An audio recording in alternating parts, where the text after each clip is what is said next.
दूसरा है श्रीमद् भागवतम और भगवत गीता, और तीसरा है जो है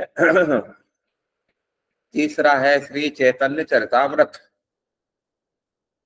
ये तीनों ही हमें अलग अलग शिक्षा देते हैं। श्री रामायण से हम सीखते हैं जीने की कला।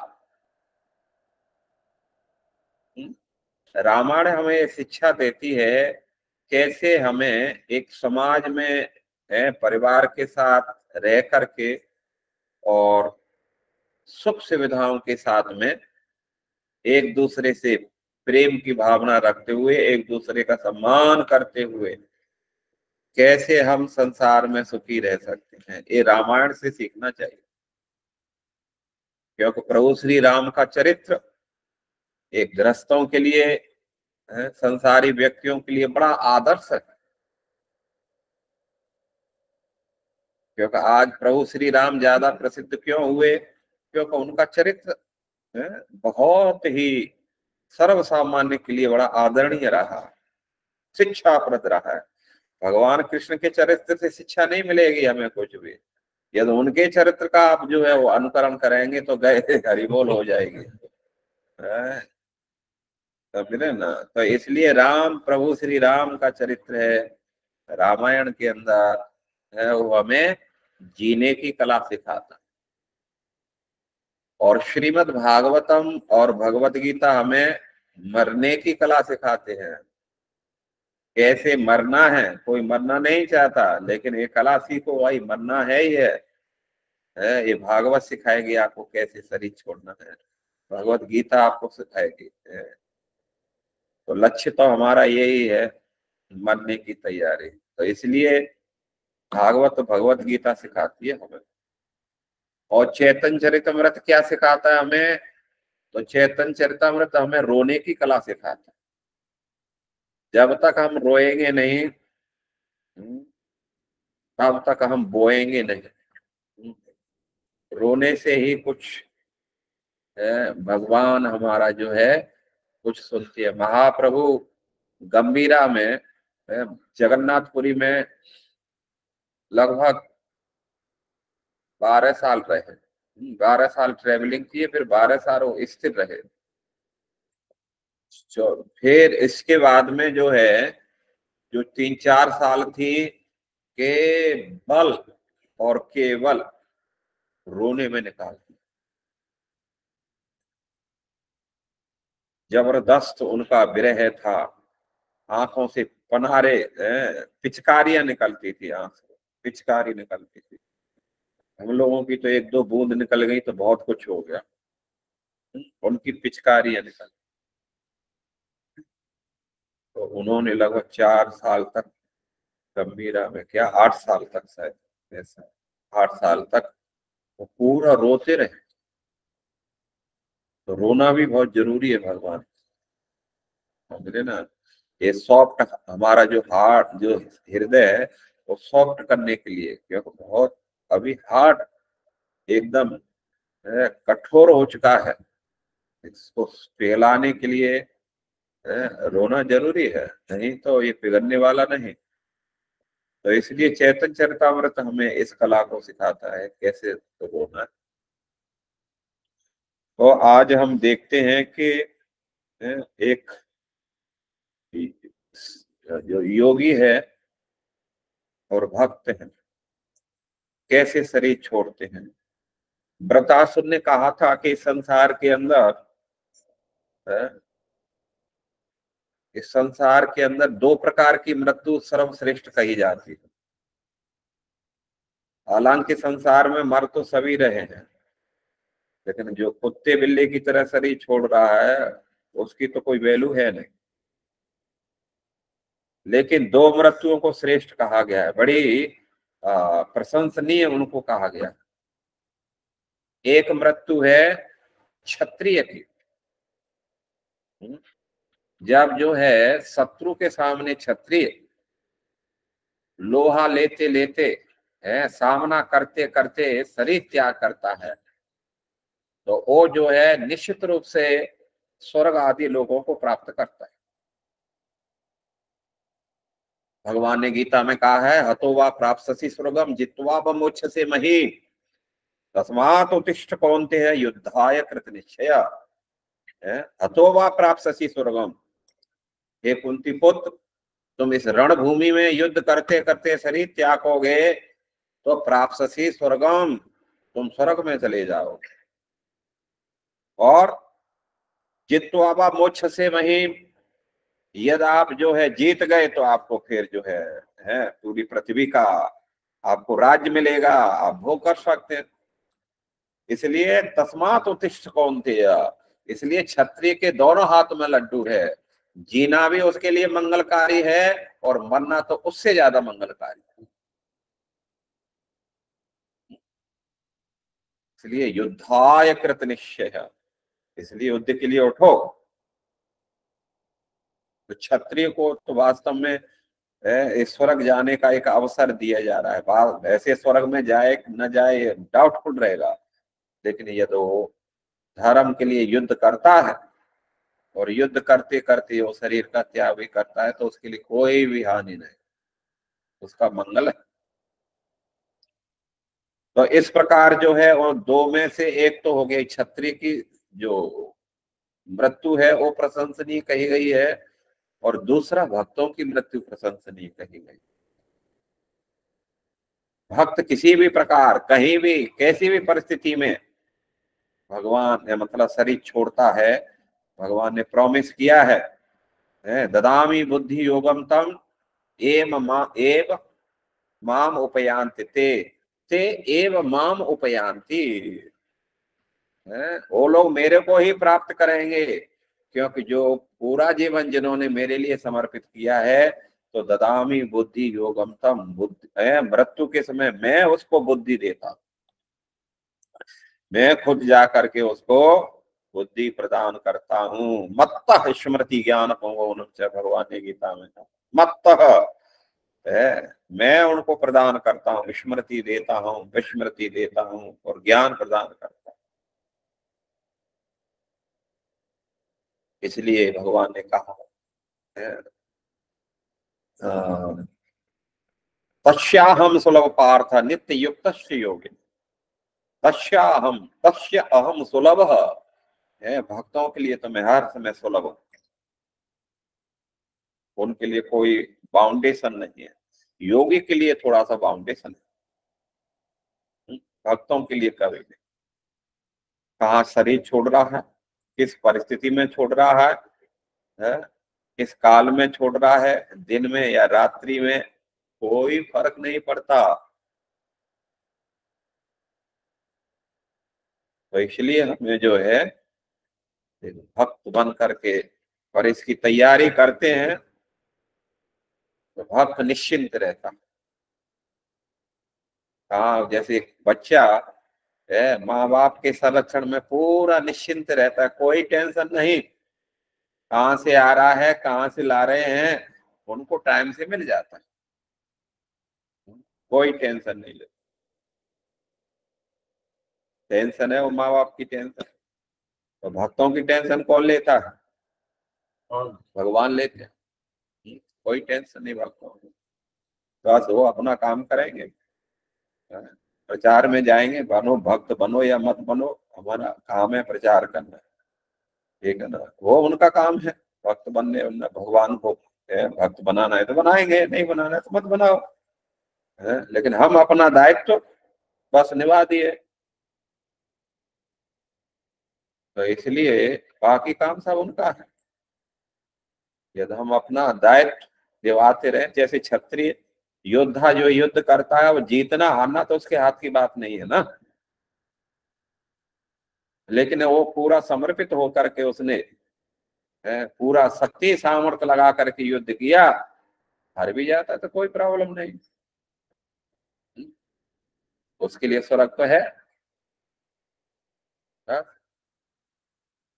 तो ऐसे ही भक्तों के लिए भी भक्त ही अपना ईमानदारी से जो है अपना दायित्व निभा रहे हैं, तो बस बाकी साहब भगवान के ऊपर है, उनको कोई टेंशन नहीं है, वो टेंशन देते हैं। भक्त चिंतन करता है तो भगवान टेंशन लेते हैं, लो अब इसकी टेंशन मेरे को लेनी पड़ेगी, ये जवाबदारी बढ़ गई, अब ये चिंता है, ये तो इसने तो हाथ उठा दिए, मेरा समर्पित हो गया, अब मुझे देखना पड़ेगा इसको। तो इसलिए, और जब हम संसार की टेंशन लेते हैं तो भगवान बोलते हैं चलो जाने दो भाई, अभी वो उसकी अभी मुझे कोई टेंशन नहीं है, क्योंकि ऑलरेडी वो अपना दायित्व ले रहा है, इसलिए भगवान हाथ उठा देते हैं। ठीक है भाई। द्रौपदी ने जब खुद टेंशन लिया, इसको इसकी सहायता मांग, उसकी सहायता मांग, उसकी सहायता मांग, उसकी सहायता मांग, लेकिन सब तो जो है गर्दन नीचे कर दिए, सबने हाथ उठा दिए भाई, कुछ नहीं कर सकता। जब द्रौपदी ने जो है देखा कि हाय हाय है, जिन पर मैं इतना विश्वास करती थी आज सब मुझे धोखा दे दी है, कोई एक शब्द भी नहीं बोल रहा है, आश्चर्य वाली बात। हे प्रभु, अब क्या करूं मैं, अब तो एक झटका देगा तो बस है, मेरी इज्जत बेइज्जत क्या, अब तो जो है जाने वाली है, तो क्यों ना मैं एक बार अपने प्रभु को याद कर लूं। और उसी समय जो है द्रौपदी ने कहा जो होना है हो जाने दो, वो तो होगा, इसलिए एक बार गोविंद को पुकार, और उन्होंने दोनों हाथ उठा करके गोविंद को पुकारा, कृष्ण कृष्ण द्वारिका वासी गोपी जन वल्लभ कौरवे परिभूता किम न जानती के सब, ये केशव, ये द्वारकाधीश, ये गोपियों के प्राणपति, आप नहीं देख रहे हैं किस प्रकार ये दुष्ट कुरुवंश दुर्योधन, उसका भाई दुशासन, ये लोग कैसे मुझे निर्वस्त करने पर तुले हुए, मेरी बेइज्जती करने पर तुले हैं प्रभु, क्या आप जो है सहायता नहीं करेंगे। तो द्रौपदी ने पुकारा भगवान को, और भगवान ने फिर बस कहा चिंता करने की जरूरत है, जब तूने हाथ उठा दिए तो फिर अब तुम्हें टेंशन लेने की जरूरत नहीं, अब मैं देखता। और उसी समय जो है भगवान ने वहीं से वस्त्र बढ़ा दिया, जाओ खींचने दो इसको, अपनी शक्ति लगाने दो और हम अपनी व्यवस्था करेंगे।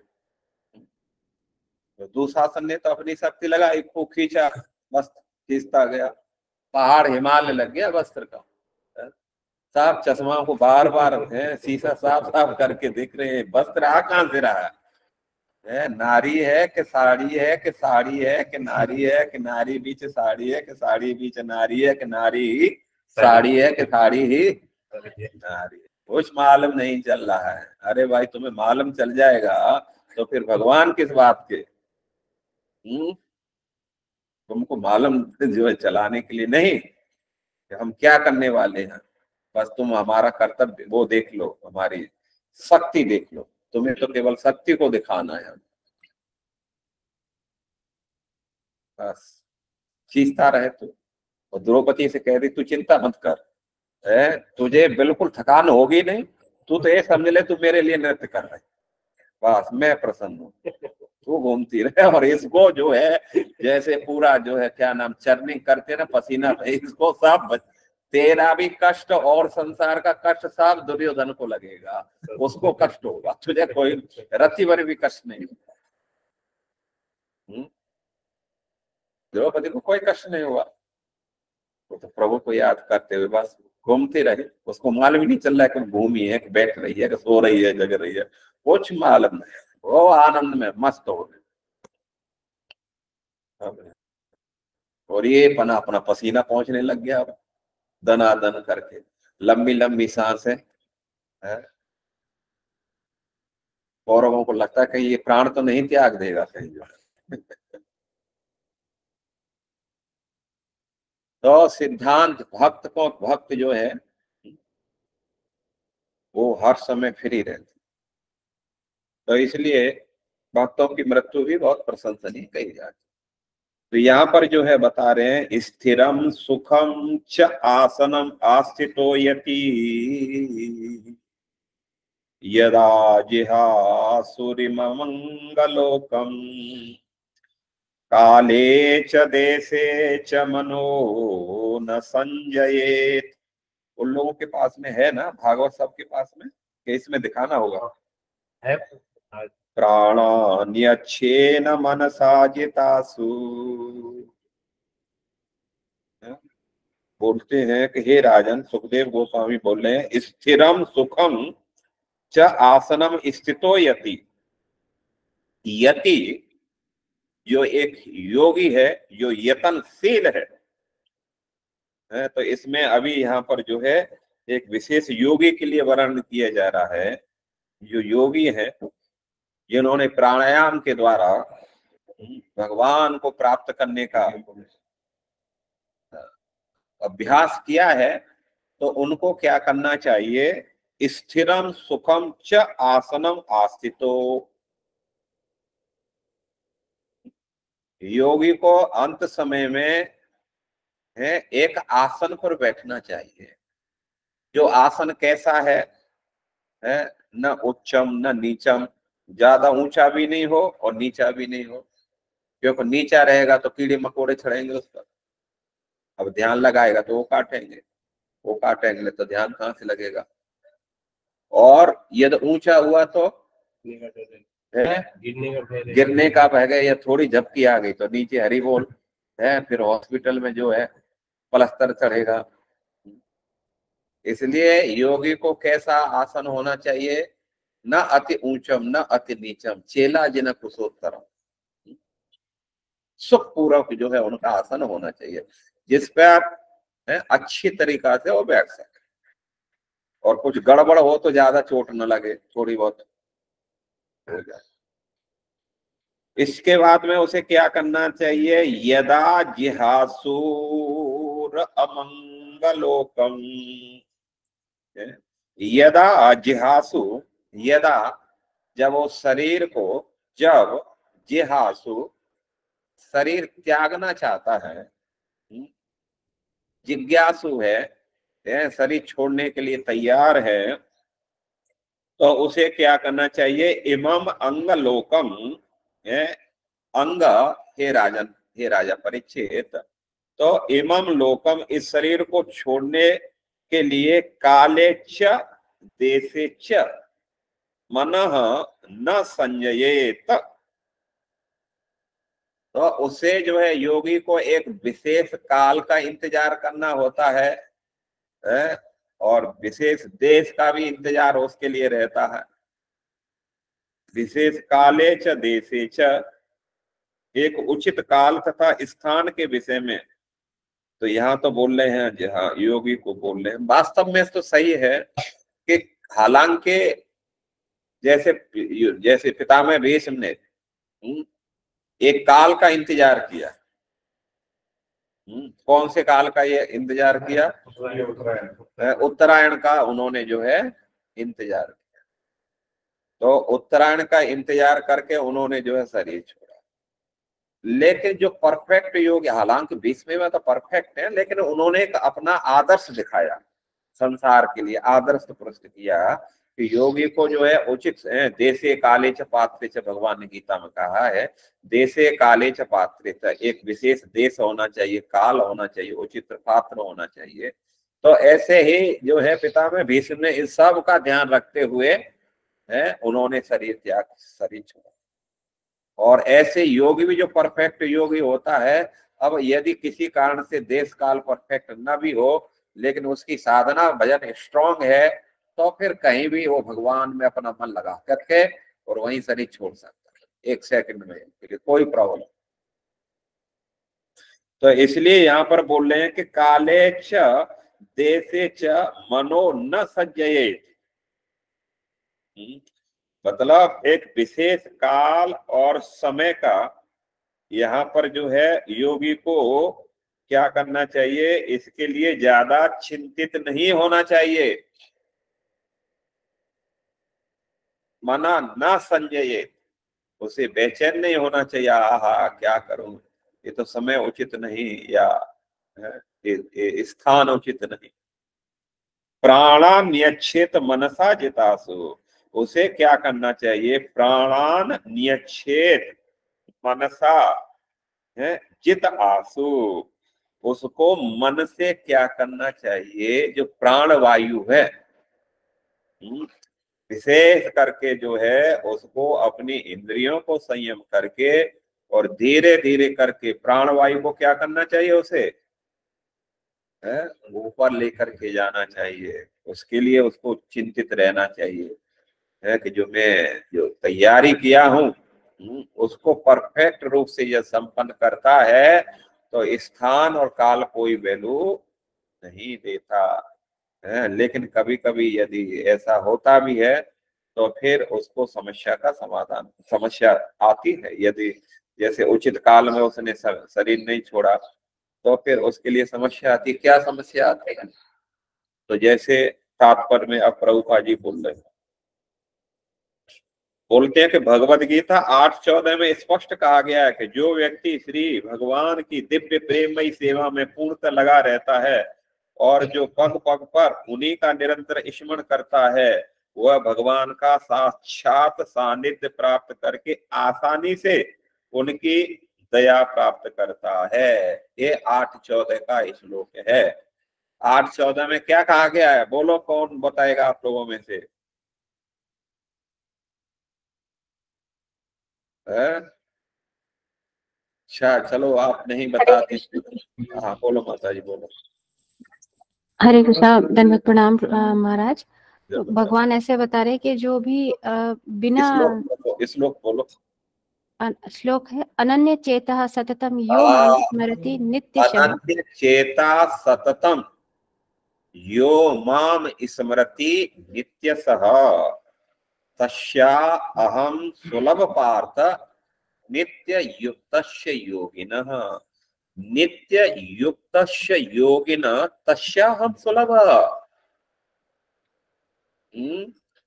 जो नित्य युक्त है, जो 24 घंटे मेरे बारे में चिंतित है, मेरी सेवाओं के लिए चिंतित है, प्रचार प्रसार के लिए चिंतित है वो ऐसे नित्य युक्त योगिन, ऐसा जो योगी है ऐसे जो भक्त हैं, तस्या अहम सुलभ, उसके लिए तो मैं 24 घंटे सुलभ हूं, बिल्कुल भी दुर्लभ नहीं हूं।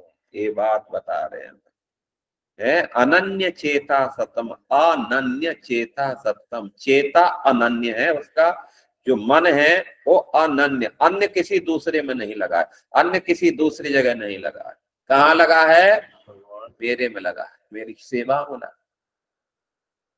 है। अनन्य चेता सततम यो माम स्मृति नित्य स, माम माम यह स्मृति नित्य सह, जो इस प्रकार मेरा हर दिन है मेरा स्मरण करता है, उसके लिए तो अर्जुन में बिल्कुल भी दुर्लभ नहीं, सुलभ हूं, आसानी से मिल जाता हूं भाई। वेदेश से दुर्लभ अदुर्लभ आत्मभक्त, ज्ञानियों के लिए मैं दुर्लभ हूं है, योगियों के लिए भी मैं दुर्लभ हूं, लेकिन अदुर्लभ आत्म भक्त, जो मेरे भक्त हैं उनके लिए तो मैं रत्ती भर भी दुर्लभ नहीं, अर्थात सुलभ, बिल्कुल आसानी से मैं मिल जाता हूं। तो इसलिए ये पहली बात हो गई भक्तों के लिए। ऐसे भक्तों को वर्तमान शरीर को त्यागने के लिए उपयुक्त समय ढूंढने की आवश्यकता नहीं होती है, बिल्कुल सही है। कहीं भी किसी भी समय हाँ कहीं भी वो शरीर छोड़ सकते, और वो चाहे तो अपना शरीर चुनाव भी कर सकते हैं। मुझे यहाँ छोड़ना है तो भगवान उसमें भी उसकी इच्छा को पूरा कर, जैसे प्रभुपाद जी ने चुनाव किया कि मैं वृंदावन में शरीर छोड़ूंगा, तो वृंदावन में शरीर छोड़ दिया। वैसे इसकी कोई जरूरत नहीं, ठीक है ना। दूसरी बात यह है, किंतु जो मिश्रित भक्त हैं और सकाम कर्म या तार्किक ज्ञान को मिलाए हुए हैं, उन्हें इस शरीर का त्याग करने के लिए उपयुक्त क्षण की अपेक्षा रहती है। जो पूर्ण समर्पित भक्त नहीं है, थोड़ा इधर थोड़ा उधर, ठीक है ना, ऐसे भक्तों को देश काल का बहुत ध्यान रखना पड़ेगा।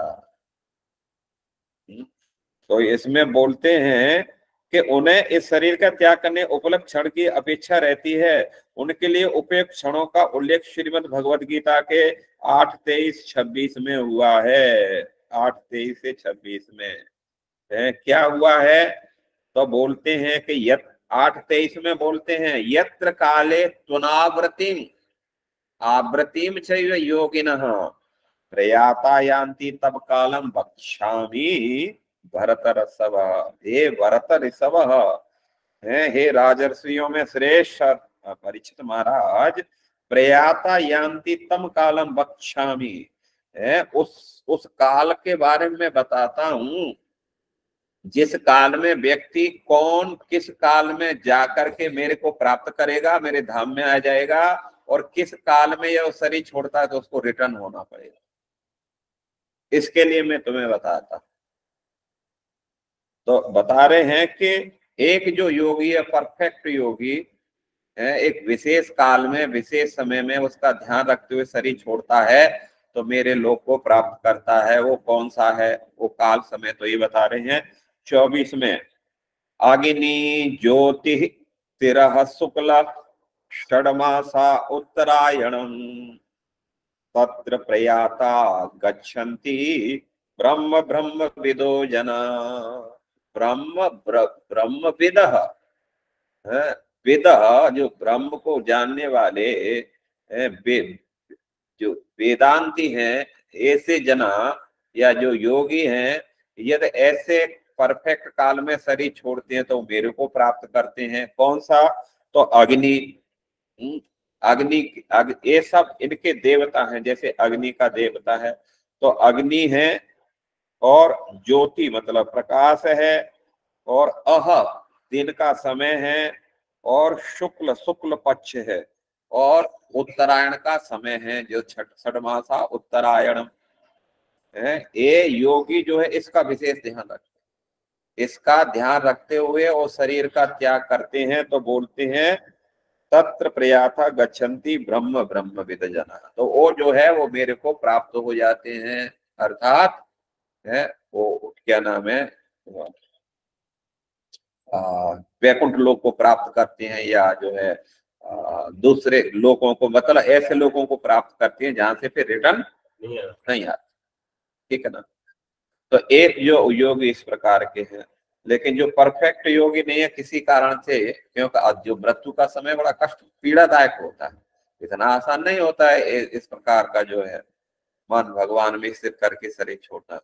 तो उसके लिए यदि किसी कारण से यदि वो विचलित हो जाता है तो फिर दूसरा समय बता रहे हैं कि धूमो रात्रि तथा कृष्ण षडमासा दक्षिणायनम तत्र प्रयाथा तत्र चांद्रमसम ज्योति योगी प्राप्य निवर्तते, निवर्तते, आवृत्ति उसकी आवृत्ति उसकी निवर्तती होती है, वापसी हो जाती है। लेकिन यहाँ पर जो है दूसरा जो है उसको प्रयाता तत्व प्रयाता गच्छन्ति, वो चला जाता है। आगे के में गच्छन्ति शब्द दिया, वर्तमान काल की, मतलब जाना जाता है, चला जाता है। लेकिन इसमें बोले निवर्तन्ति, वो वापिस आता है। कौन सा वापिस आता है?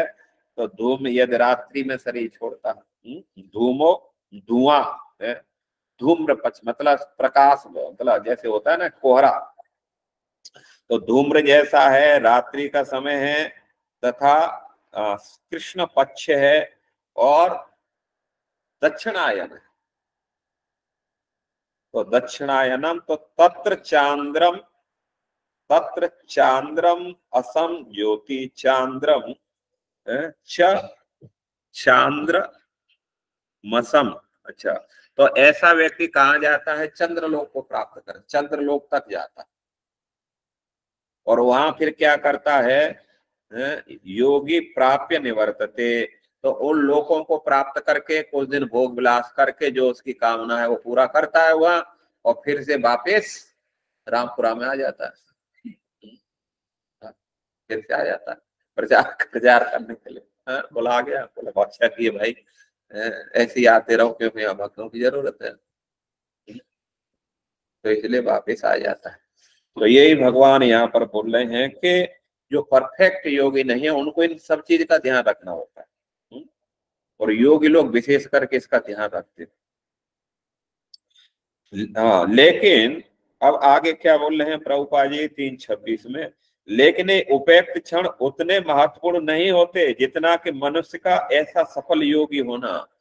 ठीक है ना, कोई कहे कि ये समय ही उसको भगवत धाम लेके जाएंगे, नहीं नहीं, आपकी प्रैक्टिस है, आपका प्रयास, आपकी साधना है, आपका समर्पण, वो जो है लेकर के जाए, ये परफेक्ट होना चाहिए।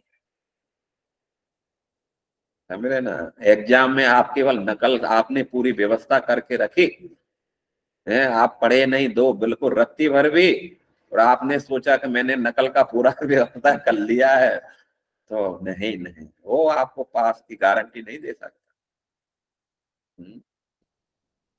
कभी कभी ऐसा टीचर आ गया को बिल्कुल दाएं बाएं नहीं देखने देगा, बैठे रहना फिर जो है। तो इसलिए ज्यादा महत्वपूर्ण है अपना प्रयास, तैयारी, इस सबसे बड़ी वो है, तैयारी रहो, तैयारी करके रखो, बाकी भगवान के ऊपर छोड़ दो, अपनी तैयारी पूरी होना चाहिए। जो अपनी तैयारी पूरी करता है भगवान उसकी हेल्प करते हैं, और आरसीओ को बोलते हैं वहां जो है आलस फैलाएंगे, दूसरों को जो है क्या नाम है खराब करेंगे, अच्छा है कि ऐसा प्रोडक्ट अभी क्या है उनको यही रहने दो, उनको नहीं वे वहां तो जो है बिल्कुल एकदम परफेक्ट, जो सेवाओं के लिए बोलना नहीं होता उनको, ए हरि बोल जाओ, मंगल आरती कर लो, आज प्रचार में चले जाओ, बुक डिस्ट्रीब्यूशन में चले जाओ, डेली उनको बोलना पड़ता। तो ऐसे भक्तों को जो है थोड़ी कोई सफलता मिलेगी, बहुत मुश्किल है। ये तो भगवान या गुरु वैष्णव कोई कृपा कर दे तब कुछ सोचा जा सकता है, नहीं तो उनके प्रयास से तो सफलता नहीं मिलेगी। तो इसलिए हमें बिल्कुल परफेक्ट रहना चाहिए, अपना जो दायित्व है उसको पूरी तरह निभाओ, बाकी क्या हो रहा है वो उसकी टेंशन मत लो, अपने दायित्व की टेंशन लो कि हाँ मैंने अपना पूरा जो फर्ज था मेरा मैंने वो पूरा निभाया, बाकी प्रभु जाने, सफलता असफलता उनके हाथ। तो इसलिए उनको लिए जो है महत्वपूर्ण है हम सब के लिए एक सफल योगी बन, अर्थात पूरा तैयारी करके हर समय रहना, जो इच्छा अनुसार शरीर का त्याग कर सके, ऐसे योगी को मन द्वारा अपनी इंद्रियों को वश में करने में सक्षम होना चाहिए। तो सबसे पहले सभी की इंद्रियां अपने उसमें कंट्रोल में होना चाहिए, और यही सबकी बड़ी बड़ी मुश्किल है। जब करते हैं हम जो है यहाँ और मन जाता है कहाँ, मन अपना जो है काम करता रहता है दूसरी जगह, झगड़ा करना किसी से, किसी को गाली देना, किसी की टांग खींचना, किसी का जो है अहित करना, मन अपना कहाँ लगा रहता है, और शरीर कहीं पड़ा है तो वो बेचारा क्या नाम है तोते की तरह रट रहा है, हरे कृष्ण मन तो है नहीं वो।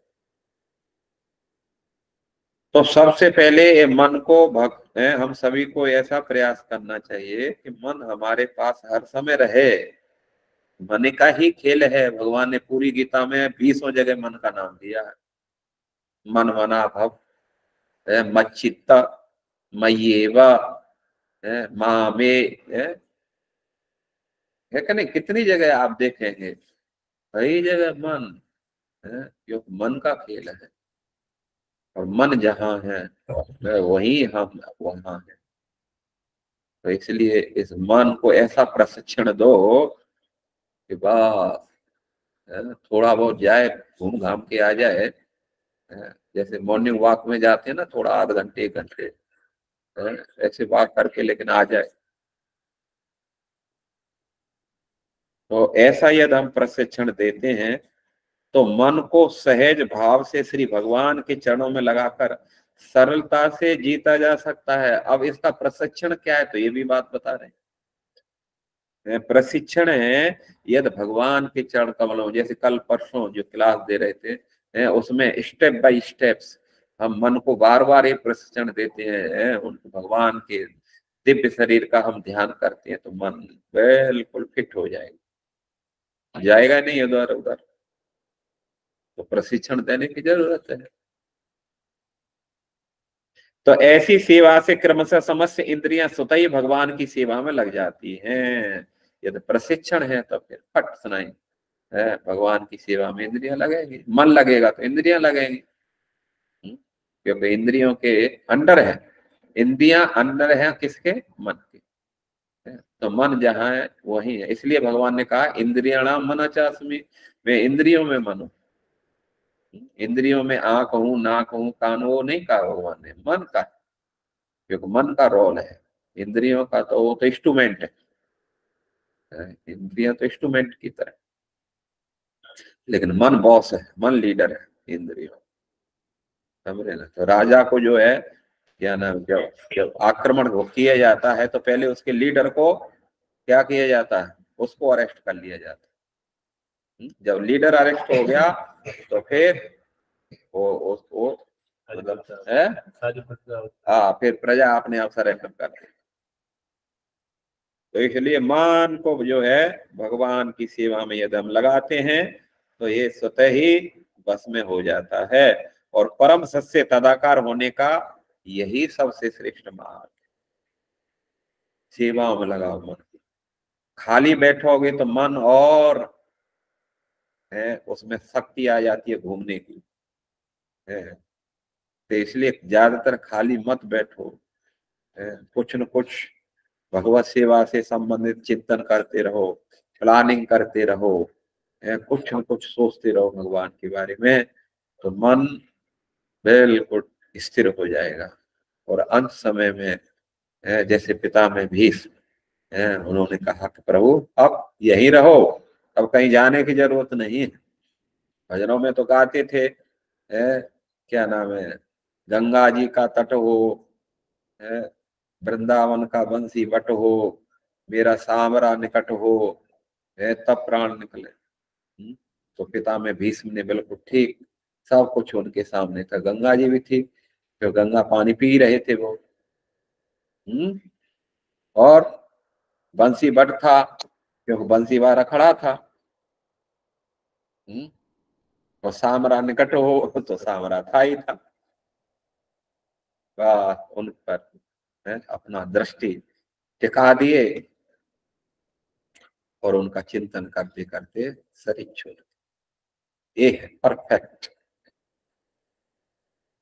तो ये प्रैक्टिस जो है भक्त जो है आसानी से कर सकते हैं, मन को स्थिर कर सकते। तो आज का श्लोक इसी बात को कर रहा है कि शरीर कैसे छोड़ना है, और कौन व्यक्ति शरीर छोड़ते हैं। प्रभुपाद जी ने और उसको थोड़ा विस्तार कर दिया है। अलग अलग प्रकार के लोग हैं, एक योगी है जिनकी योग साधना तो किए लेकिन बेचारे परफेक्ट नहीं हुए, तो उनको फिर से आना होता है, लेकिन उसमें हानि ज्यादा नहीं है। उच्च लोगों को जाते हैं, थोड़ा घूम घाम करके आ जाते हैं, तो फिर वो तैयारी फिर कर लेंगे, ठीक है ना। और जो दूसरे जिन्होंने बिल्कुल ज्यादा घूमने का इधर उधर ज्यादा समय वेस्ट नहीं किया, अपनी सेवा में इंगेज रहे, तो उनको फिर अब दोबारा फिर इधर घूमने की जरूरत नहीं, उनको सीधा भगवान के धाम उनको चले जाते हैं। हरे कृष्णा कृष्ण कृष्ण हरे हरे, हरे राम राम राम हरे। तो किसी का प्रश्न है, कुछ पूछेंगे आप लोग?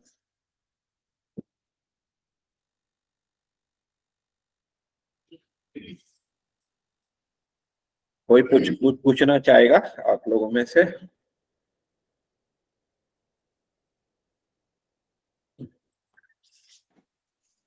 हरे कृष्णा महाराज जी।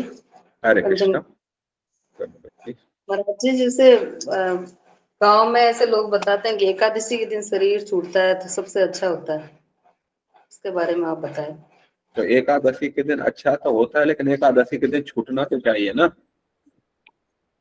छूटता है महाराज जी, जैसे मेरी सासू माँ थे, वो एकादशी को सुबह ब्रह्म मुहूर्त में उन्हीं का छूटता है जो अच्छे होते हैं, जिन्होंने कुछ किया है उन्हीं का छूटेगा। क्योंकि इस समय का भी जो अच्छा समय है उसमें अच्छे हर किसी का नहीं छूटता है। तो बात तो सही है, एकादशी के दिन छूटता है, या जन्माष्टमी के दिन छूटता है, या रामनवमी के दिन छूटता है, या राधाष्टमी के दिन छूटता है, या गुरु गौर पूर्णिमा के दिन छूटता है। ये बात तो सही है, अच्छे हैं, लेकिन ऐसे समय में छूटना चाहिए। लेकिन यही नहीं सोचना चाहिए कि केवल ये ही सरी भगवत धाम को आपने मान लीजिए भजन नहीं किया, ऐसे सरी छूट भी गया तो भगवत प्राप्ति तो नहीं होगी, लेकिन उनको कुछ बेनिफिट दी जाएगी, दोबारा मनुष्य शरीर दे दिया जाएगा उनको जो है, और फिर उनको एक अवसर प्रदान किया जा सकता है। तो उसको ऐसा नहीं है कि वो पूरा ही बिना भजन किए और भगवत धाम चला जाएगा, नहीं नहीं। भगवत धाम तो उसकी साधना भजन उस पर डिपेंड करेगा। फिर उसने किया है तो फिर भगवान उनको थोड़ी बहुत कमियां उसको पूरा कर देते। तो अच्छा, वो अच्छा है, वो बेनिफिट मिलती है उससे, कुछ तो है, हमें जो है ग्रेस मिलता है, क्या बोलते हैं उसको, बोनस, बोनस मिल जाता है कुछ तो। यमपुरी नहीं जाते हैं। हाँ, ये बोनस है। लेकिन भजन ही हमें सपोर्ट करता है। और ठीक है ना माता जी? जी महाराज जी। हाँ, तो ज्यादा हमें वो जो जो सही भक्त हैं जो है, तो उनके लिए उचित सब कुछ हो जाता है, उनके लिए हर चीज अनुकूल हो जाता है। लेकिन प्रैक्टिस नहीं किए तो फिर मुश्किल हो जाता है, मुश्किल। कोई पूर्व जन्म का या किसी वैष्णव का आशीर्वाद है तो उनको फिर कुछ बेनिफिट मिल जाता है, कि वो नरक जाने से बच जाता है। बाकी उनको आना तो पड़ेगा। शुभपी माता जी, आप पूछ सकते हैं। Hare Krishna Maharaj, please accept my humble obeisances unto the dust of your lotus feet. Thank you महाराज, आपका क्लास बहुत वंडरफुल था। महाराज ये प्रश्न है कि हम अब भगवान में अपना चिंतन कैसे बढ़ा सकते हैं, कि जो मिश्र भक्त का प्लेटफॉर्म है उससे हम शुद्ध भक्त के प्लेटफॉर्म की तरफ कैसे बढ़ सकते हैं? किन बातों का हमें यहाँ पे किस पे फोकस डालना है, किन चीजों पे ध्यान रखना है? एक बात हमारे यहाँ बोलते हैं, सूरा बांटे रेवड़ी फिर घर के दे। आप समझे इस बात को?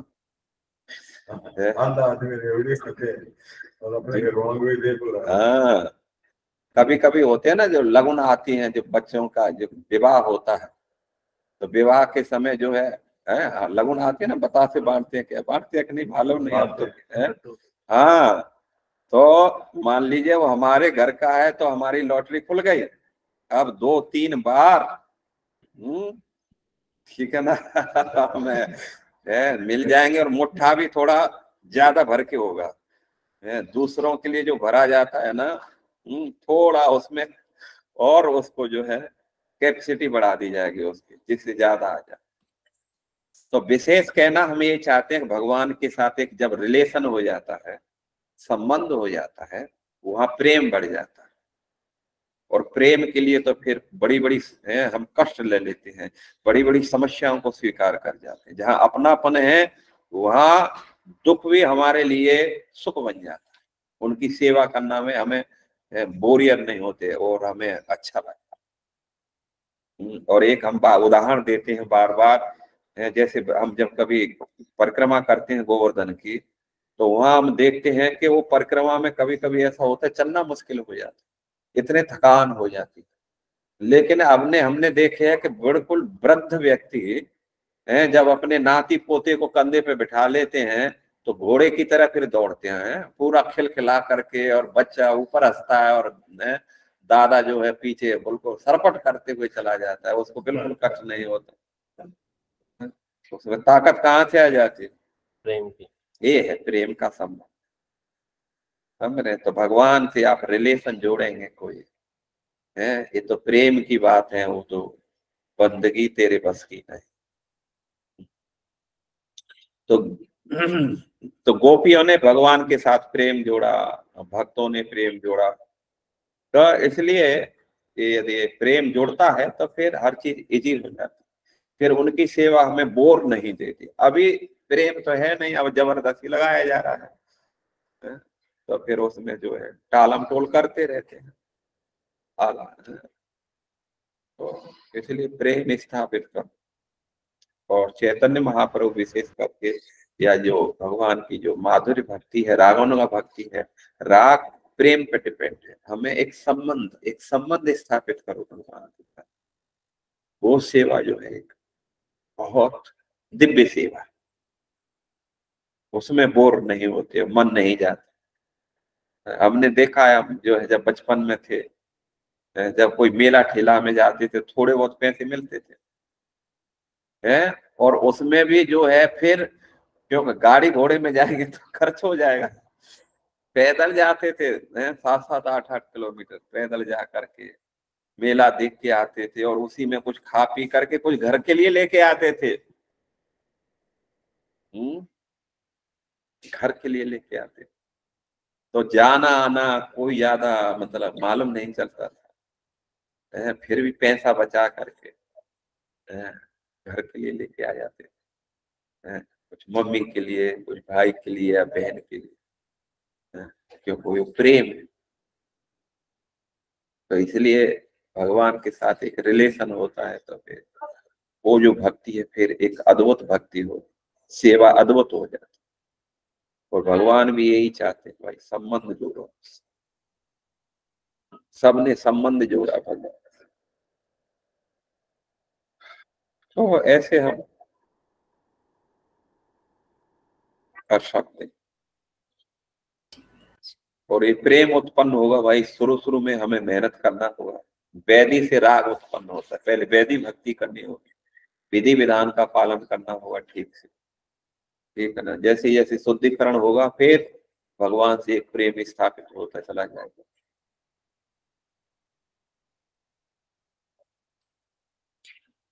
विलास माता जी। हरे कृष्णा प्रभु जी। पंच और कृष्ण बोल। प्रभु जी मेरा एक महाराज जी महाराज जी एक प्रश्न था कि जोर जैसे से कि बोलो।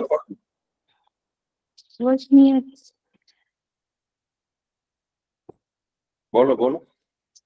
प्रभु जी एक प्रश्न था कि अभी एक कुछ महीने ही हुए, मेरे बड़े पापा ने मतलब शरीर छोड़ा था, तो उनको लास्ट में तुलसी और गंगा जल का पानी पिलाया था।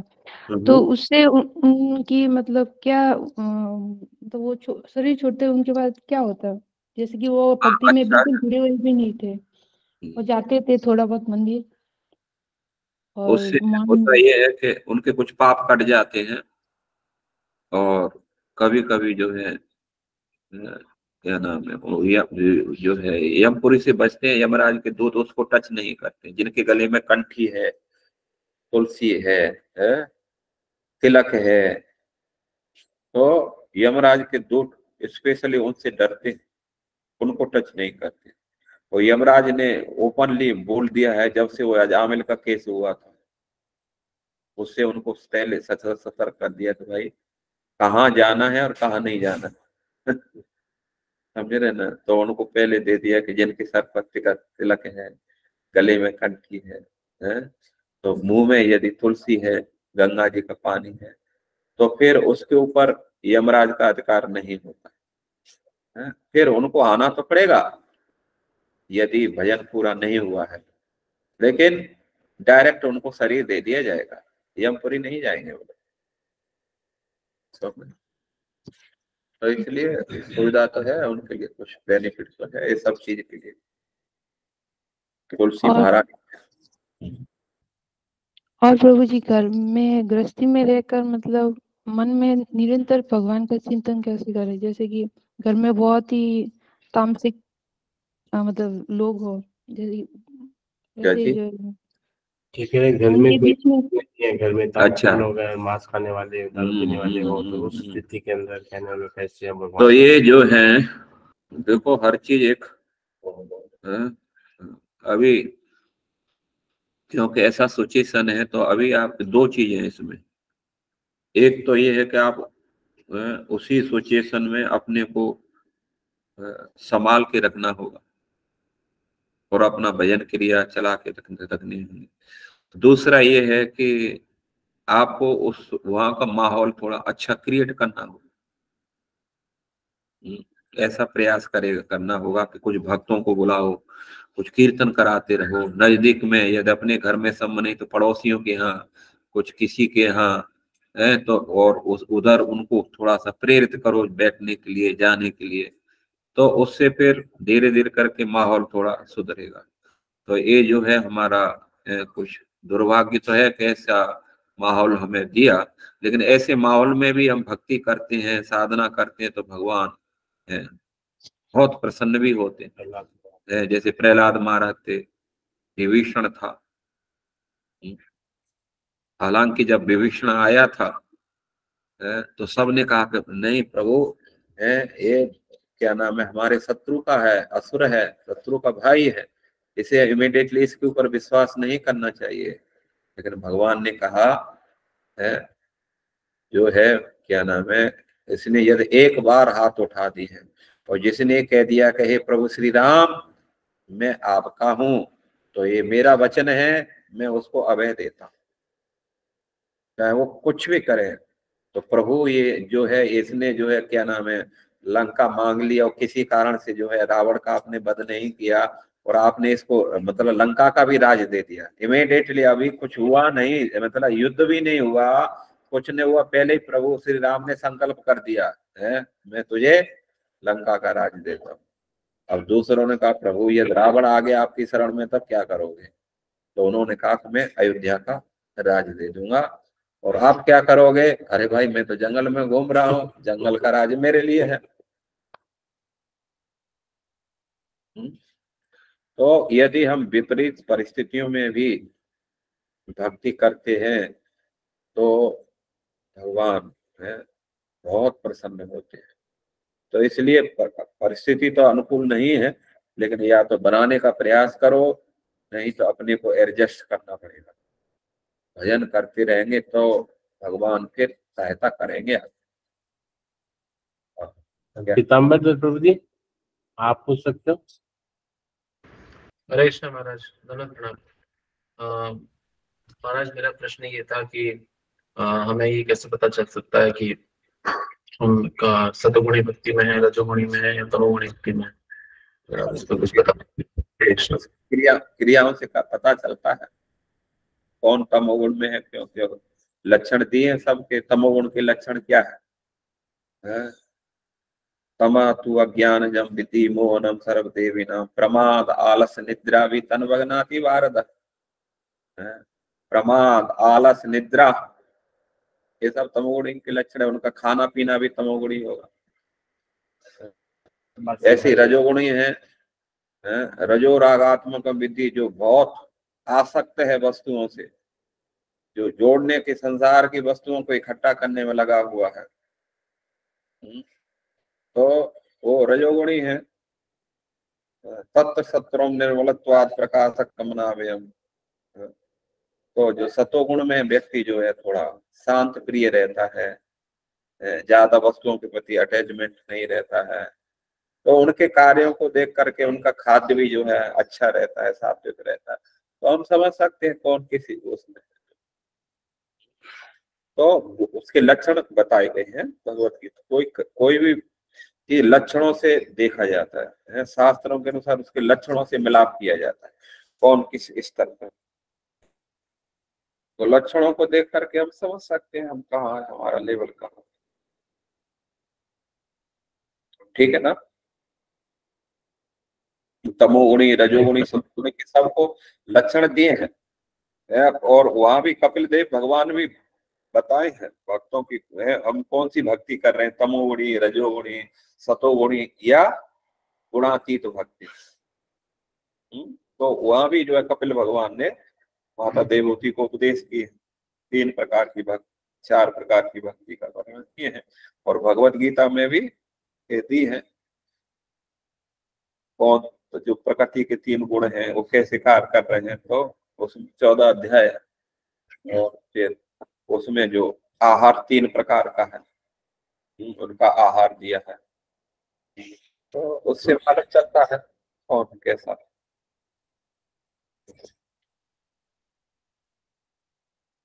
किसी अन्य भक्त का कोई प्रश्न है? थैंक यू महाराज। एक हैंड और रेज से कोई अरुण से जुड़े हुए थे तो भक्त शायद धनवान प्रभु जी होंगे। महारानी माता जी आप कुछ कह रहे थे, आपका हैंड रेज था पहले, या फिर विराम करें? हाँ या नहीं, बस मैं तो यही एक्चुअली महाराज जी की क्लास के बारे में कहती कि बहुत सुंदर क्लास थी महाराज जी। आज आपने कितने अच्छे ढंग से एक तरह से बहुत एश्योरेंस मिल रही है आपकी बातों से कि भी कैसे जो भक्ति कर रहे हैं उनको अपनी बिल्कुल भी चिंता करने की, पिता बैठे हैं अपनी अब चिंता करने के लिए बच्चों की, उनको चिंता करने की जरूरत नहीं है, बस करते जाओ जो उनको करना है। और मुझे आपकी बात से मुझे भक्ति चारू महाराज की याद आ गई है एक्चुअली। कैसे भक्ति चारू महाराज जी जब कोविड चल रहा था तो मायापुर में थे, वो धाम में थे, और कैसे वो उन दिनों में उन्होंने एक्चुअली अपनी ऑफरिंग जो प्रभुपाद को लिखी थी उसमें उन्होंने मेंशन किया था, आप तो खैर जानते ही हैं, उन्होंने लिखा था कि प्रभुपाद मैं अपना शरीर छोड़ना चाहता हूँ, मैं आपको बहुत मिस कर रहा हूँ, मैं आपके पास आना चाहता हूँ, मुझे जल्दी से बुला लीजिए, ऐसा कुछ उन्होंने लिखा था महाराज जी। और देखिए मैं भी ये उदाहरण वाला था मैं भी बोलने ही वाला था उस समय, फिर मैंने पलट दिया, मैंने जो कहा। तो देखिए महाराज जी ने वहां शरीर छोड़ा, फिर वो वापिस, तो मतलब ये है कि आपकी बात बिल्कुल सही है कि उनको कोई फर्क नहीं पड़ता, जो मतलब उस लेवल पे है वो कहाँ शरीर छोड़ रहे हैं, कोई फर्क नहीं पड़ता उसमें। और उनका बहुत अच्छा फिर बाद समाधि बनाई मायापुर में, बहुत सुंदर समाधि, बहुत सुंदर प्रोग्राम हुआ था उनका बाद में। और गवर्नमेंट ने बहुत मदद की थी, मायावती ने बहुत जल्दी से सारे पेपर साइन करवा लिए थे, सब कुछ उनका वहां से लेके आना, बहुत जल्दी बुला लिया था उनको। मतलब ये है कि कृष्णा की कृपा से सब कुछ जल्दी जल्दी हो गया। आप देखो इतना विपरीत परिस्थिति में भी सब कुछ अनुकूल हो जाना, इतना दूर से, ये उस समय इतना खराब समय था कि मालूम कोई फैल मार जाते थे अच्छे से, लेकिन यहाँ वहां से आना महाराज का, और वो जो और जाने के लिए भी वो भी कोविड था उस समय, गए भी तो उस समय भी कोविड। उनको एक्चुअली कोविड आई थिंक ऐसे फ्लाइट में कहीं हो गया होगा शायद, क्योंकि वो जब पहुंचे थे तभी बीमार लग रहे थे। देखो उनका जो पहला लेक्चर था हम सुन रहे थे, सुना हाँ जी लेक्चर, कभी कभी थोड़ा आज करते थे, उनका गला खराब हो रहा था, मैंने भी सुना था वो लेक्चर, उनका गला बहुत खराब हो रहा था उस वक्त पे, उनकी आंखें भी, उनका चेहरा भी पीला पीला सा था उस वक्त। ये ही तो भक्तों की खासियत है। हर परिस्थिति में भक्त जो है, भगवान ने कहा है समय दुखे समय कृत्वा लाभ अलाभ जया जयो तथो युद्धायुजिश्च नैवं पापम आपश्यति। हर परिस्थिति में जो बिल्कुल समान बना रहता है, वहां भी इतनी विकट परिस्थिति में भी महाराज का जो संयम था, महाराज का जो कॉन्शस था, बिल्कुल नॉर्मल, जैसे एक भक्त का होता है, उत्कृष्ट भक्त का होता है, एक ऐसी प्रकार वो कॉन्शस में रहे पूरा। हर परिस्थिति में, इतनी विकट परिस्थिति में भी वो बिल्कुल अपना नॉर्मल स्थिति में बना रहे, घबराहट रत्ती भर भी नहीं। घबराहट तब होती है जब हम जो है भगवान का सानिध्य नहीं ले रहे हैं, उस समय घबराहट होती है, अपने को अकेला समझते हैं। जिनके साथ में भगवान है उनको रत्ती भर में कोई घबराहट नहीं होती है, वो कहाँ है, कैसे हैं, क्या है, नो। तो आप थैंक यू, बहुत सुंदर आपने जो है बताया सब कुछ महाराज जी के बारे में। एक लास्ट पर्सन या जो राजेंद्र सनातन प्रभु जी हैं, ये लास्ट पर्सन या लास्ट उनकी टिप्पणी होगी, फिर क्लास को विराम करें। राजेंद्र सनातन प्रभु जी, आप वीडियो ऑन करके महाराज जी को। हरे कृष्णा महाराज, दंडवत प्रणाम आपके श्री चरणों में। बड़ी अद्भुत क्लास थी महाराज। महाराज मेरा प्रश्न ये था आपके श्री चरणों में कि आपने संबंध पे बात किया कि संबंध से, जैसे माता जी ने, सुगोपी माता जी ने जो प्रश्न किया था कि कैसे हम भगवान से प्रेम बढ़ाएं, तो आपने संबंध का बात किया महाराज कि संबंध भगवान से बनाया जाए। ठीक है, हम लोग संसार से संबंध बनाते हैं, वो संबंध भगवान से बनाया जाए। तो महाराज मेरा प्रश्न उसी के आगे का प्रश्न था कि हमारा जो उपासना पद्धति है वो है मंजरी उपासना, जैसे कि भक्ति विनोद ठाकुर या नरोत्तम दास ठाकुर कई जगह बोले हई बर आधार दासी, ठीक है। तो ये जो हमारा उपासना पद्धति है और संबंध है महाराज, तो संबंध साधन से डेवलप होगा आगे जाकर के, या संबंध पहले बनाया जाए और संबंध के साथ सेवा की जाए महाराज? तो ये मैं जानना चाह रहा था महाराज।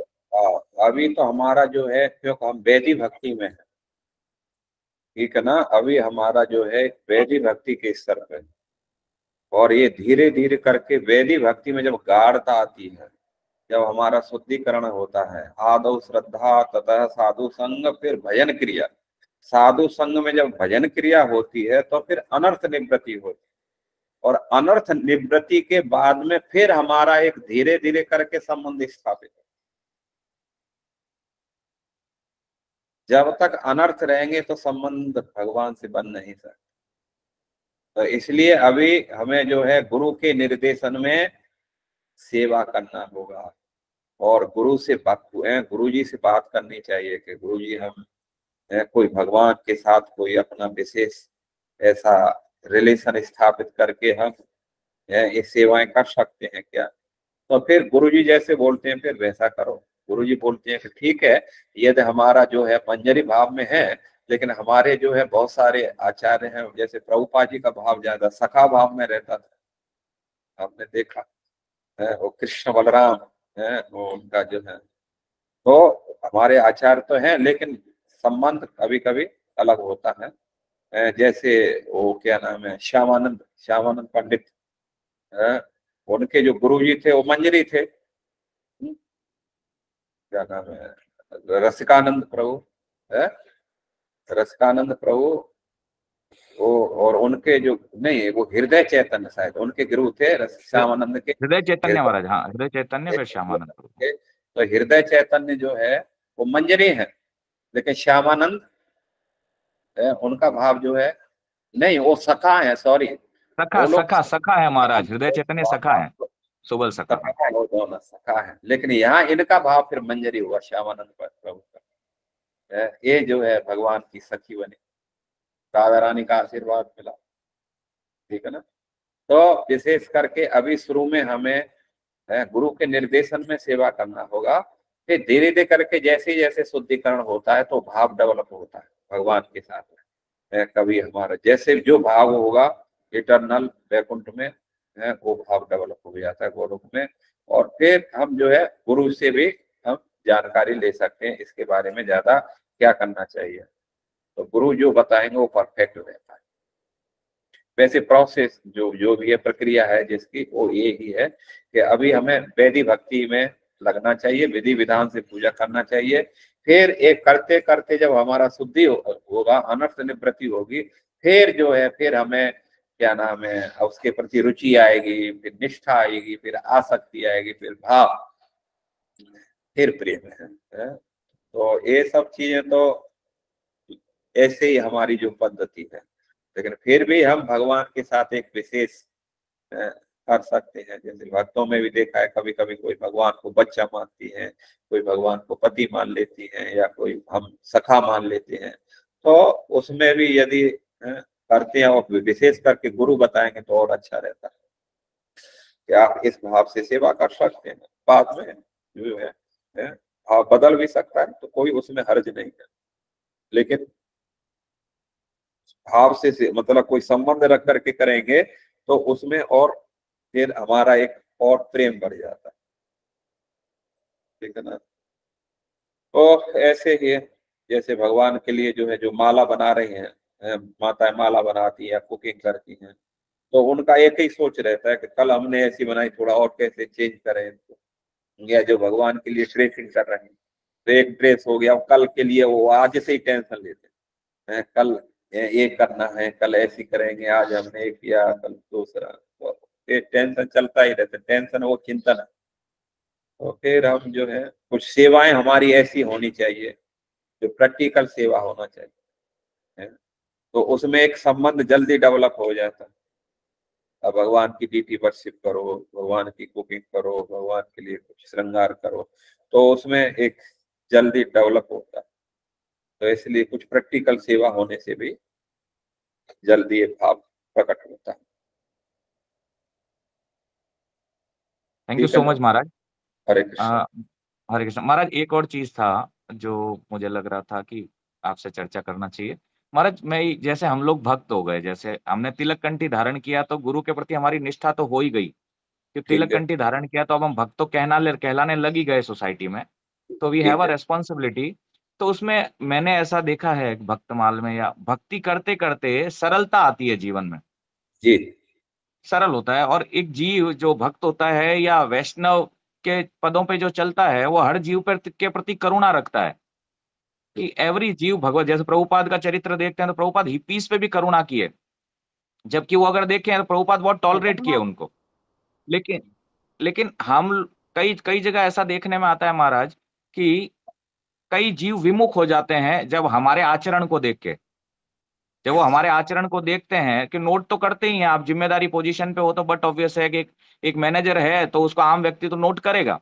तो ऐसे ही अगर हमारा जिम्मेदारी है, तिलक कंठी हमने धारण किया है, तो अगर कोई जीव हमारी वजह से विमुख हो जाए तो क्या उसका अपराध हमें लगेगा महाराज?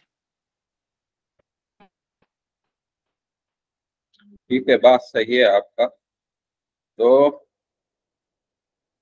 कभी कभी विमुख वो ही हो पाते हैं जो थोड़ा मैच्योर्ड नहीं, समझ रहे ना।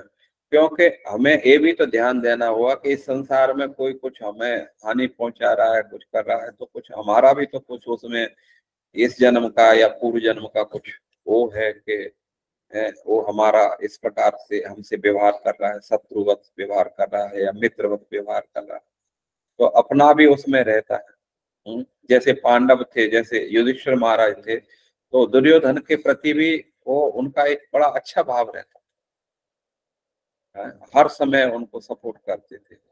और जब जो क्या नाम है परिचित महाराज की जब उससे भेंट हुई, धर्म क्या नाम है कली से जो है, और नहीं उससे तो हुई थी, और जब धर्म से हुई, जब बैल से भेंट हुई तो जो वार्तालाप हो रहा चल रहा था बैल के बीच में परिचित महाराज के बीच में, तो उन्होंने कहा भी था, परिचित ने कहा था कि तुमको किसने पीछा, किसने आपके पैर तोड़े। तो चूंकि वो धर्म है साक्षात, तो उसने डायरेक्ट उनके ऊपर दोषारोपण नहीं किया। हालांकि कली खड़ा था, वही सामने खड़ा था, बोल सकता था इतने तोड़े हैं लेकिन वहां उन्होंने उनके पैर मतलब दोषारोपण नहीं किया, उन्होंने यही कहा कि मैं कैसे कहूं। उन्होंने अनेक उसमें जो है उन्होंने कहा कि जो है कुछ लोग हैं कर्म को मानते हैं, हर चीज कर्म का वो है, कुछ लोग अपने भाग्य को मानते हैं, कुछ लोग जो है भगवान को मानते हैं। तो इसलिए उन्होंने ये नहीं कहा कि मैं इसको मैं दोष देता हूं। तो परीक्षित महाराज तुरंत समझ गए, धर्म प्रभुषी, तुम धर्म की बात कर रहे हो, इसलिए बैल के रूप में कोई तुम साधारण व्यक्ति नहीं हो सकते हो, धर्म ही साक्षात लक्ष्य। तो इसमें हम यही कहना चाहेंगे कि विमुख होना तो ये तो कोई मतलब कोई बहादुरी नहीं है, समझे ना। बजाय हमें उस परिस्थिति को थोड़ा टॉलरेट करना होगा और यही कहना होगा कि भाई मेरा कुछ ऐसा पूर्व जन्म का पाप है जो अभी खत्म हो रहा है, इनके द्वारा मेरा अपमान होना या मेरे को बार बार समस्या मेरे लिए क्रिएट किए जाना, तो उसको टॉलरेट करना चाहिए, ठीक है ना।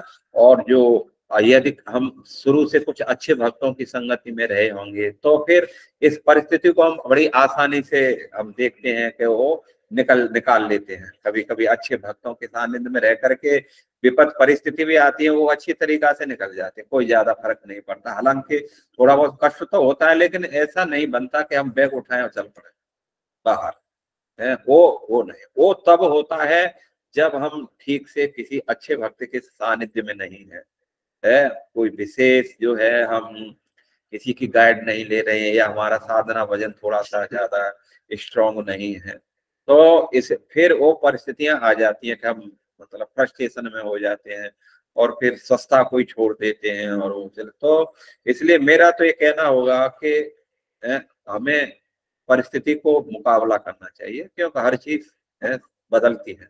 अभी दिन है तो फिर रात्रि आएगी, ये बिल्कुल सत्य है। और जब रात्रि है तो फिर दिन आता है, ये भी बिल्कुल सत्य है। तो परिस्थितियां बदलती हैं, तो उसको टॉलरेट करना ही ये भक्त का गुण है। जो है क्या नाम है, पांडवों को कितना अपमान हुआ है, लेकिन उन्होंने एक शब्द भी कुछ नहीं, वो सबको टॉलरेट किए हैं। इसलिए तो भगवान उनके साथ साथ में हर सब जगह घूमे हैं। तो हमें यही परिस्थितियां तो सबके लिए विपरीत आती हैं। देखो किसी के लिए भी, प्रभुपाद जी के लिए नहीं आई क्या? प्रभुपाद जी तो देखो जब प्रचार के लिए जा रहे थे कितने 2 हार्ट अटैक हुए हैं, लेकिन उन्होंने ये तो प्रण नहीं बदला कि नहीं मैं नहीं जाऊंगा। अरे कौन जाएगा मरने के लिए वहां? तो ये विशेष परिस्थिति हमें ये जानना, भक्तों का विशेष गुण होता है हर परिस्थिति में अपने को ढालते हैं, लेकिन भजन से दूर नहीं। भजन से दूर हो गया तो फिर वो भक्त किसका है? तो इसलिए हमें प्रभुपाद के मिशन को नहीं छोड़ना है, क्योंकि हम देख रहे हैं जितना, और हम तो वृंदावन में रहते हैं जहाँ है कितने कितने सारे मंदिर हैं, लेकिन आप आश्चर्य करेंगे जो चीजें इस्कॉन में है वो ब्रह्मांड में कहीं नहीं। और इस बात को सब लाइक करते हैं, सब बोलते हैं, समझे ना। हालांकि ऊपर से कितना भी वो शत्रुता रखें वो रखें, लेकिन जब बोलने का जब मौका आता है तो उनके मुख से निकल पड़ता क्योंकि वास्तव में ही ये चीजें ब्रह्मांड में आपको दुर्लभ वस्तुएं कहीं नहीं मिलेंगी, इतनी सारी चीजें हैं। इसलिए भाई मेरा तो क्या है, यही सजेशन है, 1000 विपत्ति आ जाए, कोई मार भी दे, लेकिन इस्कॉन में ही मर जाओ है, आपको जो है हानि नहीं होगी, प्रभुपाद जी आपको सेफ रखेंगे। लेकिन बाहर चले गए तो हम कितना भी सावधान क्यों न रहे, हमने देखे हैं बाहर जाके भक्त जो है बिल्कुल भी नियम कानून से परे हो जाते हैं, फिर है वो बिल्कुल ब्रह्म गुणातीत स्तर पर पहुंच जाते हैं इमीडिएटली, सब नियमों को तोड़ते जाते हैं। फिर जो है बस फिर राम भरोसे है भाई उनका जीवन। महाराज अपनी वजह से कोई इस्कॉन से बाहर होता है, मान लो अपने गुस्सा करने से अपना व्यवहार ऐसा हो, तो वो इसलिए हो गया ना अपने, क्योंकि उसकी संगति कुछ विशेष नहीं थी, कोई अच्छे संगति में नहीं पला फंसा आपको, तो इसलिए अपने मन में ऐसा विचार आया। यदि हम पहले से कोई अच्छे डेडिकेट भक्तों की संगति में रहे तो उनको देख करके हमारे विचार बदल जाते हैं। तो कभी कभी ऐसी विपत्ति आती है तो जब हम बड़ों को देखते हैं, दूसरों को देखते हैं कि भाई इनके जीवन में कितना समस्या आया, इनके जीवन में कितना समस्या आया, लेकिन उन्होंने फिर भी वो डटे हुए हैं। अब देख रहे हैं कि ना, जैसे अब परम पूज्य गोपाल कृष्ण महाराज को लो या परम पूज्य जो है जय पताका महाराज को लो, कितनी विकट परिस्थिति में है, तो क्या उन्होंने जो है सब बंद कर दिया, सब छोड़ दिया? नहीं, अभी तक नहीं। वो पूरा वो ही जोश, वो ही उत्साह उनमें सब देखने के लिए मिल रहा है। तो इसलिए ठीक है ना, हमें पहले से ही अच्छे भक्तों की संगति में रहना चाहिए। और यदि हम अच्छे भक्तों की संगति में ऐसी परिस्थिति भी आती है तो फिर भी विकट परिस्थिति में आपके हमारे ये विचार नहीं आएंगे कि हमें इस्कॉन छोड़ करके अपनी सेवा को छोड़ के बाहर चला जाए। इसलिए मेरा प्रश्न ये नहीं था महाराज, वो तो निष्ठा नहीं होगी तो कहीं पर भी कल्याण नहीं होगा महाराज। गुरु निष्ठा इज द वेरी इंपॉर्टेंट। नहीं तो एक गुरु छोड़ के 10 गुरु करने से कोई फायदा भी नहीं होगा। तो मेरा प्रश्न ये नहीं था महाराज कि इस्कॉन छोड़ना और वो, मेरा प्रश्न तो सिंपल ये था महाराज कि हमें प्रेम, हर एक भक्त के जीवन में प्रेम होना चाहिए, सरलता एंड प्रेम। वो प्रेम बांटेगा तभी जीव आएगा। जैसे मैं वैष्णव महाराज का एक लेक्चर सुन रहा था, महाराज से किसी ने प्रश्न किया हम प्रचार कैसे करें, तो महाराज बोले आचार करो, प्रचार तो अपने आप हो जाएगा। ठीक है। तो मेरा कहने का मतलब एक मेरे स्तर पे, जैसे मान लो मेरे लक्षण भक्त वाले नहीं है और मेरे से मिलके कोई व्यक्ति प्रेम प्राप्त नहीं, उसे लगा इसमें प्रेम ही नहीं, काय का भक्त है ये, सरलता ही नहीं है इसमें, और मेरे को देख करके वो विमुख हो गया, तो इसका अपराध मुझे लगेगा क्या महाराज? वास्तव में बात तो सही है कि हमारे कारण मान लीजिए विमुख हो रहा है तो अपराध तो मुझे ही लगेगा, लेकिन इतना भी जानना चाहिए कि वो व्यक्ति जो कर रहा है, क्योंकि हम पूरा दोष तो उसको भी नहीं दे सकते। मान लीजिए मेरा स्वभाव थोड़ा सा कड़क है, लेकिन मैं किसी को प्रेशर कर रहा हूं कि इनका हित हो, ये सेवाएं करें, मंगल आरती आए, जप करें, थोड़ा मैं कड़क स्वभाव से बोलता हूं, लेकिन उद्देश्य मेरा ये नहीं है कि उनको किसी प्रकार का ताड़ना प्रताड़ना करना। फिर भी यदि कोई इस प्रकार का मान करके वो चला जाता है ना, तो उसमें मेरा जैसा सोचना है कि उनको नहीं लगे, क्योंकि हमें किसी के स्वभाव को भी तो परिचित होना चाहिए है। समझे ना, किसी का मान लीजिए स्वभाव थोड़ा कड़क है या ऐसा नहीं है, तो यदि मान लीजिए फिर भी वो सेवाएं खुद कर रहा है और दूसरों को प्रेरित कर रहा है कि भाई सेवा करो, और उसमें ज्यादा कुछ उसका स्वार्थ नहीं है, तो फिर बेटर है कि हमें टॉलरेट करके और उसको जो है परिस्थिति, आपका कहना वो सही है, महाराज का भी कहना सही है, आचरण करने से होता है, लेकिन मेरा स्वभाव थोड़ा मान लीजिए गर्म है और मैं अपने को बहुत कुछ नम्र रखना चाहता हूँ, लेकिन कभी कभी परिस्थितियां देख करके मैं उग्र हो जाता हूँ मान लीजिए, तो फिर जो है क्या नाम है, अब वो भी क्योंकि हर व्यक्ति तो गुणों में है ही, परिस्थितियां कभी कभी उग्र बना देती हैं, तो फिर सामने वाले को भी यही सोचना चाहिए कि जो है, क्योंकि जो चला गया तो ये तो बात पक्का है कि वो किसी प्रॉपर गाइडेंस से और वो सेवा नहीं लिए, और क्योंकि हमें दूसरों की जिनके अंदर सेवा कर रहे हैं, एक तो बड़े प्रेम से कार्य लेते हैं भक्तों से, एक थोड़ा सा दादागिरी से या उग्र स्वभाव से लेते हैं, तो हमें यही सोचना चाहिए कि भाई कोई बात नहीं, परिस्थितियां आज इनके अंदर हैं, कल हम दूसरे में जा सकते हैं, और वो भी मजबूर है अपने स्वभाव से, वो ये भी सोच लेना चाहिए। तो इसलिए आचरण और प्रचार बात अच्छा है, वो होना भी चाहिए, आचरण करने से ये धीरे धीरे चेंज होता है, प्रवृत्ति नहीं मुच्यन्ते मुच्यन्ते शनैः शनैः, ठीक ना, ये धीरे धीरे हमारा विचार जो है छूटता है। तो इसलिए पूरा दोषारोपण नहीं, जैसे प्रभुपाद जी कभी कभी डांट फटकार करते थे, हमने देखा है, अब कभी कभी कुछ मान लीजिए हम नाम नहीं लेंगे, अपने शिष्यों को जब गलत देखते हैं तो कभी कभी डंडा लेकर के भी उनके पीछे दौड़े, मानने के लिए दौड़े है, तो वहां उनका भाव देखा जाता है, समझे भाव क्या है उनके पीछे, और ये स्वभाव तो ठीक है, लेकिन भाव क्या है, क्यों गुस्सा कर रहा है, हमें जो है मतलब या ईर्षा रखता है, या वास्तव में जैसे कभी माँ बाप का जो कभी कभी बच्चे को डांट फटकार करते मारते, तो अभी हमें उनका भाव देखना होगा, तो बच्चे के हित के लिए तो वास्तव में वो डांट फटकार हमारे हित के लिए।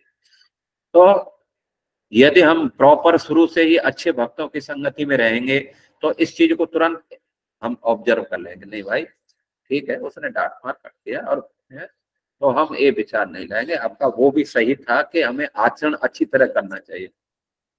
कभी कभी आचरण अच्छी तरह करते हैं लेकिन परिस्थितियां उग्र बना देती है, ठीक है ना, तो अब उस समय जो है फिर हमें ये प्रॉपर ही हम अच्छे भक्त, जैसे हम खुद ले वृंदावन में हम आज हमें 35 साल हो गया है, ठीक है ना, तो वहाँ हर समय बदलता रहता है, इतना आपको मालूम नहीं चलेगा आपकी पोजीशन कब चली गई, एक दिन पहले दी है और दूसरे दिन बोल दिया महाराज अभी आपका पोजीशन नहीं है वो है, तो इतना बुरा लगता है कि भाई ये क्या चल रहा है, तो फिर लेकिन फिर भी वहाँ अपने को संभाल करके रखना पड़ता है, उग्र नहीं होना पड़ता है, नहीं होना है, क्योंकि परिस्थितियां ऐसी होती है। तो जो हर परिस्थिति में यही सोचेगा भाई अच्छा बुरा जो हो रहा है भगवान की कृपा से हो रहा है, ठीक है ना, मैं इसको थोड़ा टॉलरेट करता हूँ, और भगवान के आशीर्वाद से परिस्थिति आगे अनुकूल भी हो सकती है, इससे बिगड़ भी सकती है, लेकिन जैसे भी हो मैं रहूंगा, मैं डटा रहूंगा, और वो आएगा जब आप जैसे डटे हुए उनका सानिध्य में रहने से, समझे ना, जो हर समय बदलते रहते हैं दिमाग, उनका सानिध्य लेंगे तो वास्तव में वो कभी रुकने वाला नहीं, ठीक है ना। हाँ, तो क्योंकि मैं प्रैक्टिकल खुद में देखा है कि शुरू से ही मैंने कभी भी ऐसे भक्तों का संग नहीं किया जो थोड़ा सा आलतू फालतू चर्चा में इधर उधर की चर्चा में, कभी भी मैं उनके साथ में नहीं। और आज ये है कि हालांकि मैं कम एडजस्ट कर पाता था, कभी कभी जो है मेरा भी स्वभाव ऐसा ही था, लेकिन मैंने संगति अच्छी की और उसका आज परिणाम है कि इस विपद परिस्थितियों में भी हम टिके हुए। कभी भी मेरे दिमाग में ये बात नहीं आई कि मैं इसको छोड़ दूं, कभी मेरे दिमाग में बात ये नहीं कि मैं कोई अलग कुटिया बना लूं, कभी मेरे दिमाग में ये बात नहीं अरे भाई शादी करो आराम से रहो, कभी भी मैं सोचा ही नहीं इस बात के लिए।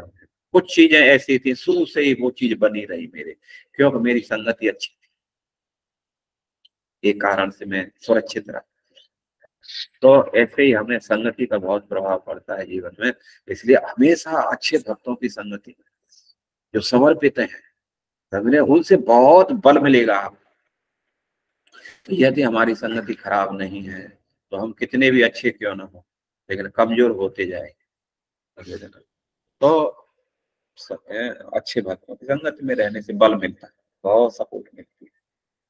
विकट परिस्थिति में अपने को बना, मतलब टिके रहते हैं, बस इतना है कि जैसे भी लड़ाई झगड़ा करके टिके रहेंगे, और ये बहुत बड़ी बात है।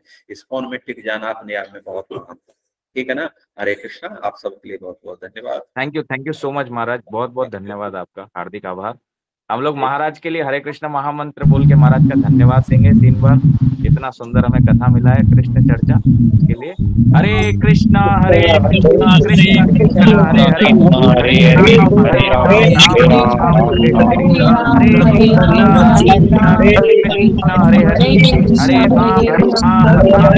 हरे कृष्णा हरे हरे,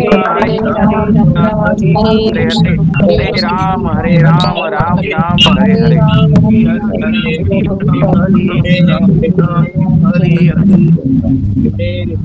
महाराज आप